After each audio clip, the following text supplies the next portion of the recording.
दिल्ली एक union territory है, right? यानी इसे सीधा सेंट्रल गवर्नमेंट के कंट्रोल में होना चाहिए। फिर दिल्ली में चीफ मिनिस्टर, लेजिस्लेटिव असेंबली और इलेक्शंस क्यों होते हैं?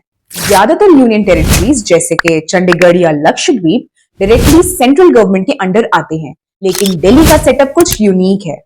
इंडिपेंडेंस यानी 1947 से पहले दिल्ली पंजाब प्रोविंस का हिस्सा था, बट 1956 में स्टेट्स रिऑर्गेनाइजेशन एक्ट के आने के बाद इसे यूनियन टेरिटरी बना दिया गया।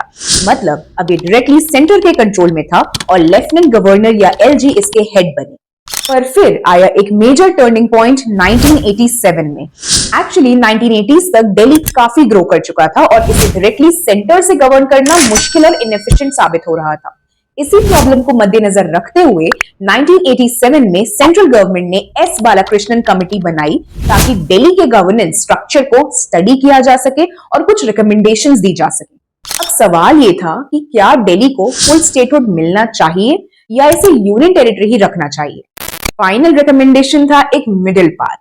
दिल्ली को अपनी इलेक्टेड गवर्नमेंट और लेजिस्लेटिव असेंबली मिलनी तो चाहिए, पर कंप्लीट स्टेटहुड नहीं। इस रिकमेंडेशन के बाद 1991 में 69th कॉन्स्टिट्यूशनल अमेंडमेंट के जरिए इंडियन कॉन्स्टिट्यूशन में आर्टिकल 239 AA को ऐड किया गया और दिल्ली को नेशनल कैपिटल टेरिटरी यानी एनसीटी का स्पेशल स्टेटस दिया गया। साथ ही साथ दिल्ली को एक इलेक्टेड गवर्नमेंट और लेजिस्लेटिव असेंबली मिली।